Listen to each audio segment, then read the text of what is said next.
কথার মধ্যে কি কষ্টে কষ্টে যাদের জীবন করা, আমি মনে করি কষ্টই তাদের সুখ। কিরে ঘুমাসনি? হ্যাঁ ওই ঘুমাস? কিরে উঠবি না? না মইরা গেছস? এই রফিক ভাই দেখেন এইখানে শান্তিতে ঘুমাই আছে কেন? লারা দিয়ে না বেচারা ঘুমাক। এই গাছটার নাম কি কইলেন ভাই? ডুমবুল গাছ। আকাশের মতোই বিশাল এই চর অঞ্চলের মানুষের মন। নদী ভাঙন, প্রাকৃতিক দুর্যোগ, ভালো বাসস্থান, চিকিৎসা ব্যবস্থা ও বিদ্যুৎ সহ প্রয়োজনীয় দ্রব্যাদি সহজলভ্য না হওয়া এবং বিভিন্ন সমস্যায় জর্জরিত থাকা সত্ত্বেও এই চর অঞ্চলের মানুষগুলো দেখলে বোঝা যায় না তারা এত সমস্যার মধ্য দিয়ে তাদের জীবনযাপন করেন। বাহির থেকে কোনো মানুষ যদি তাদের চরে যায় তারা এত খুশি হয় তা বলে বোঝানো সম্ভব না।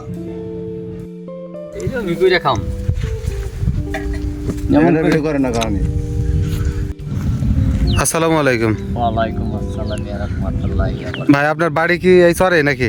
হ্যাঁ, এই চলে আপনার এই চরের নাম কি ভাই? নন্দলাল। নন্দলালপুর। আপনি পেশায় কি করেন নাকি? পেশা দুটাই, এই জাল ভাই, আবার মাঠে কাজ করি। আচ্ছা, তার মানে ওই যে মাছ টাছ ধরেন আর আছে কৃষি কাজ করেন। আচ্ছা ভাই, দেখতেছি এই জায়গায় এই যে বাড়ির ভিটির মতো, এইগুলো কি আগে কি বাড়ি ঘর তো ছিল? ঘরবাড়ি ছিল, গাঙ্গের চাপিয়ে গেছে, গাঙ্গে ভাঙে, এই কারণে ঘরবাড়িগুলি নিয়ে সরে গেছে। ও, তার মানে গাং ভাঙতে ভাঙতে এই জায়গায় চলে আসছে, এই যে বাড়ির মধ্যে চলে আসছে, এই কারণে তারা ভয়ে আছে, চলে গেছে দূরে। এই কি আমরা ধরেন যে আসি এখান থেকে সরে আরেকখানে বাড়ি করি, 1 বছর বা 2 বছর বা 3 বছর পরে আবারও গাং সেই জায়গায় যায়, আতঙ্কের ভিতরেই থাকি আমরা। ও, তার মানে আপনারা দেখা যাচ্ছে মানে সব সময় যে একটা নদী ভাঙনের একটা বিশাল ভয়ে থাকেন যে কখন জানি নদী ভাঙা যায়। হ্যাঁ, এটাই আতঙ্ক। আচ্ছা, আর এর কারণে এই যে আশেপাশে আরো এই যে ভিটি মিটি দেখলাম, এগুলোই সব তাহলে বাড়ি ছিল মোটামুটি? সবই বাড়ি ছিল। মোটামুটি কতদিন আগে এরা চলে গেছে? এগুলি বেশি চলে গেছে কত বছর, এই যে এই গত বছর? এই বছর হাই আগের বছর। হাই।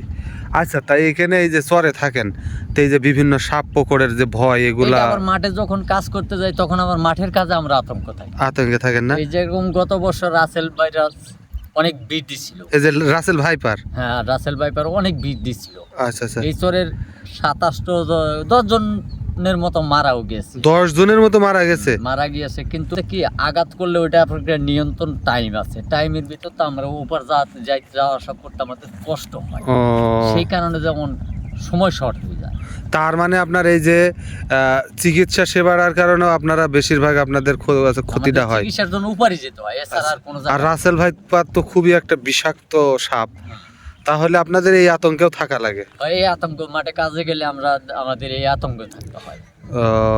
তার মানে এক কথায় বোঝা গেল যে এটা জীবন মরণ একটা রিস্কের মধ্যে আপনারা এই জায়গায় জীবন যাপন করেন। ওইরকমই আমরা যেই কাজই করতে যাই ওইটার মধ্যে আর কি আমাদের আতঙ্ক থাকে। কারণ এই যে আপনার নদী ভাঙন, তারপরে এই যে সাপ বিচ্ছুর ভয়, আরো আছে অন্যান্য যে ইয়াগুলো আছে, আর সমস্যা তো আছেই।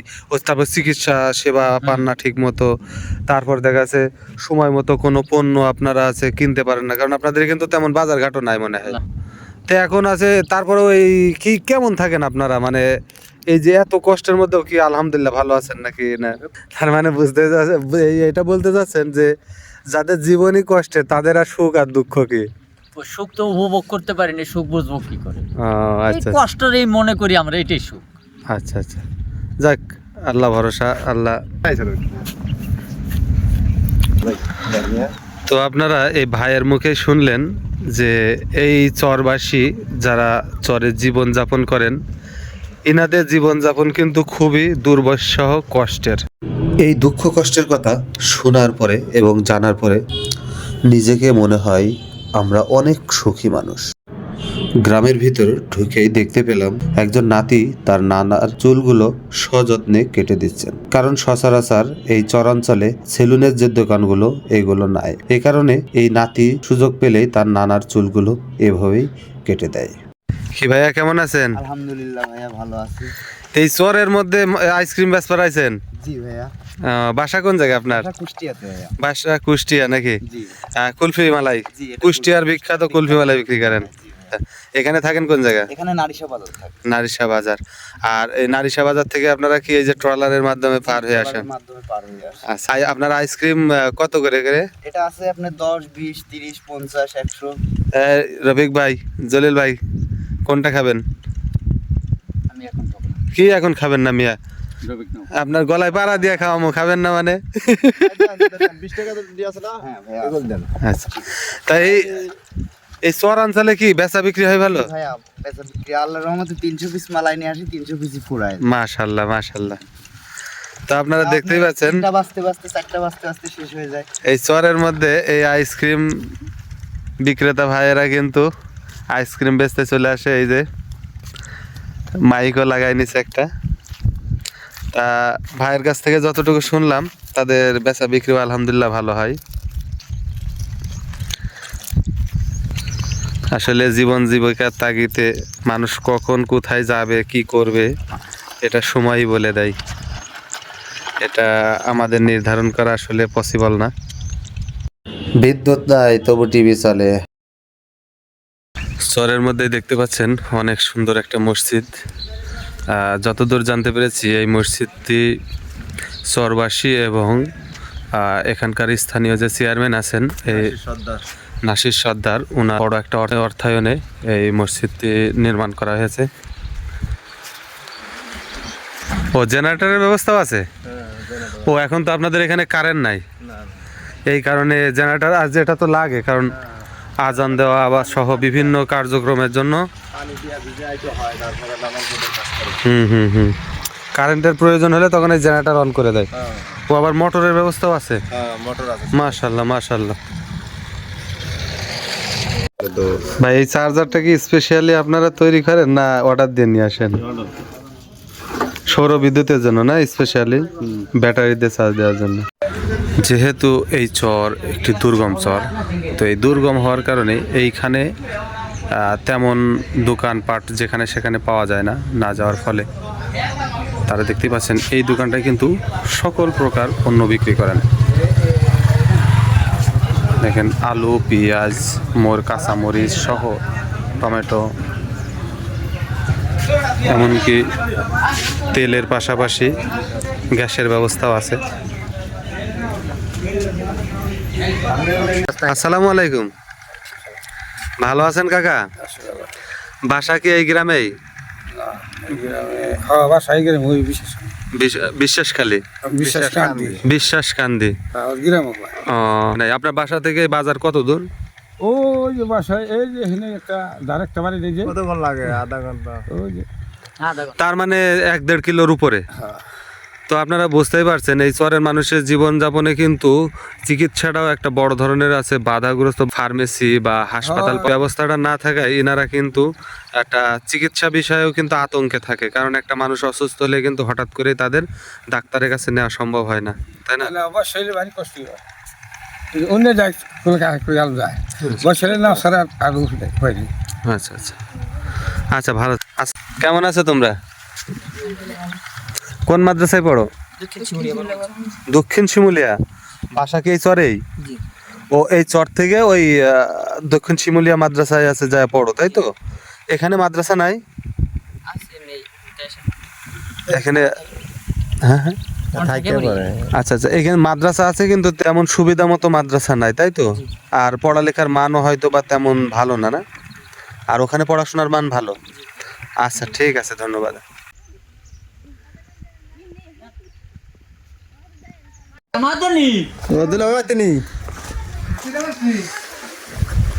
এই কালিজিরা ফলে কেমন? ফলে বেশি যদি হয় সর্বোচ্চ তো 4 মণ, বিঘায় 33%। সর্বোচ্চ 4 মণ। 4 মণ হলে তো অনেক টাকা আছে, অনেক টাকা কেজি না? কিন্তু হয় 13,000 টাকা মণ।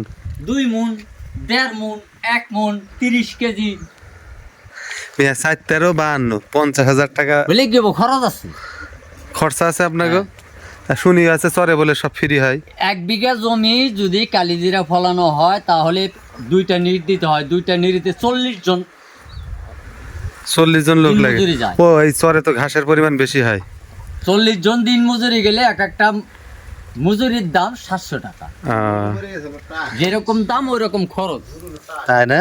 হ্যাঁ এগুলো কি আবার ঝাড়া দিব না? হ্যাঁ, এগুলি ক্লিয়ার করা হয়নি। ক্লিয়ার করে তারপরে আছে বাজারজাত করবে। কি মানুষ কইলেন? ভিজা মানুষ। এই ভিজা মানুষ হলে কি করণ লাগে? এই গাঙ্গে তো থাকি হ্যাঁ, 24 ঘন্টার মধ্যে 18 ঘন্টা। এজন্য কি পানি খাওয়া লাগে বেশি? এই কারণে শুকনায় আসলে আমাদের পানির পিপাসা বেশি হয়। ও আচ্ছা আচ্ছা, তার মানে বোঝা গেল যে গাঙ্গের মানুষের পানি পিপাসা বেশি।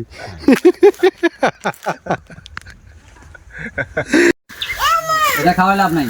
অনেক সুন্দর গরু তো, একদম সাইজ মতো গরু। পারবে না, বুঝছো? আর যদি কদিন না পারুন তাহলে এটা পড়ছে 70,000 আর এটা পড়ছে 76,000 তাহলে ফালদারো। আর এটা পড়ছে 95,000। কোনটা 70,000 পড়ছে? বুঝি এই যে সাদা সেরা। এইটা হ্যাঁ, আর ওটা আজ যেটা ধরছেন ওটা 76,000 পড়ছে। এটার থেকে ওইটাই তো তাজা মনে হয় বেশি না? আর এই যে এটা পড়ছে 95,000। এইটা 95,000। এটা বাচ্চা 95,000 পড়ছে, ওটা 70,000 পড়ছে, ওটা 76,000। আর এটা কত পড়ছে? এটা বাড়ি বাছুর। ও বাড়ির বাস। তোমার সহজ বুদ্ধি দেই। আবার আরো করে হো না, তুমি এটি রাহার বুদ্ধি দেই। আচ্ছা, পেঁয়াজ এরকম ছোট ছোট হওয়ার কারণ কি? ওই যে চাংবা দানা দানা দানা আপনি পেঁয়াজের দানা আছে না? হ্যাঁ হ্যাঁ, এই যে প্রত্যেকটা বাড়ির সামনে এবার সিঁড়ি করে দিছে। হ্যাঁ হ্যাঁ ভাই, ওই উঁচা করছে মাটি পানি হ্যাঁ, হ্যাঁ। ওই জন্য অনেক উঁচা করছে বাড়ি। যেহেতু চরাঞ্চল অনেক নিচু এলাকা, এইখানে বাড়ি করতে গেলে তাদের এই ভিটিটা অনেক উঁচু করা লাগে, যার ফলে তারা এই মাটির এইভাবে সিঁড়ি করে দিয়েছে। বাহ, অসাধারণ। আপনারা এই পুরো চর জুড়ে যখন ঘুরে বেড়াবেন তখন দেখতে পাবেন চারিদিকে খালি এই যে কারেন্টের খাম্বাগুলা, কিন্তু দুঃখের বিষয় এখানে কিন্তু কারেন্ট নাই। পদ্মার একবারে ফ্রেশ কি গরম বন্ধ করুন, বাইরে একটু দিই, বাইরে একটু রাখো, তোমার দিয়ে দেবো, আবার দিয়ে দেবো। তুমি আমরা ভাত খাওয়া আসলে তোমার বাইরে একটু ঘুরে দিয়ে দেবো। আয় অন দিয়ে যাবি, আবার অন দিয়ে যাবে কোনো না, তাড়াতাড়ি অন দিয়ে যাবি, আবার বললে এই একটু গুলে দিয়ে যাবে। কারেন্ট নাই তবু ফ্যান চলে। হ্যাঁ, তাহলে আপনাদের এখানে সব এরকম সৌর বিদ্যুৎ নাকি ভাই? হ্যাঁ হ্যাঁ, সব শুধু সবার বাসাতেই সৌর বিদ্যুৎ। হ্যাঁ হ্যাঁ, ওরে ভাই ওরে উঠে ইলিশ মাছ ধরেন, এই যে কোনো এক দাগ মাছ উঠে প্রথম 1,000 ধরবো, ওই আরেক প্যাকেট গুলো প্রথম যে 1000 এটা বলে কেটা? ওই যে আরো ডাকে না এই বাবা আন্দাজ মতো এটা ডাকে। আন্দাজ মধ্যে দেখা যায় মাছটার দাম 2,000 টাকা আছে, 1,000 ধরে 1,000 আবার 2,000 নেওয়া বলে ওই 100 বাড়া 100 বাড়া। এবার 2000 এর মধ্যে যদি আপনার 1500 শেষ হয়ে যায়, শেষ হলে জিদ্দু রুড আর উঠবো আর কি, মাছ খালি মতো উঠবই, পাইকারে দেখে না না। এটা হচ্ছে ঘাওড়া মাছ। হ্যাঁ, আর এটা ইলিশ। বুঝতে পারি। এই যে মুরগির আজকে রফিক ভাই জিদ করে তার বাসায় আমাকে খাওয়ালো। যেতে কিছু না ভাই,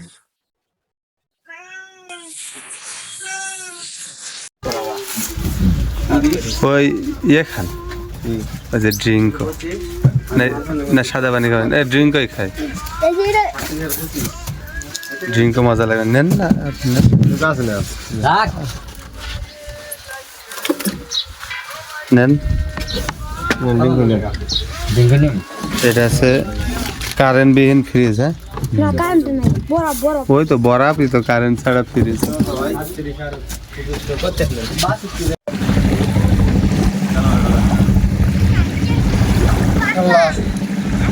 বাইরে নামাই দিয়ে হ্যাঁ, ধন্যবাদ আপনাদের অনেক।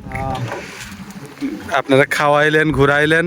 আপনার ভাই আমরাও ধন্যবাদ ভাই, আমরাও ধন্যবাদ বাইরে পাইছি, বাইরে যে ঘুরাইলাম, আমরা ঘরে ঘুরলাম অনেকদিন পর, ঘুরে এখন বাইরে নামাই দিই।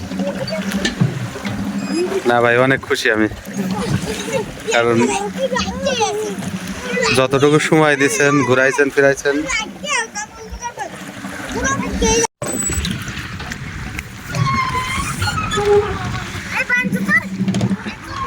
এ কি বলে রে?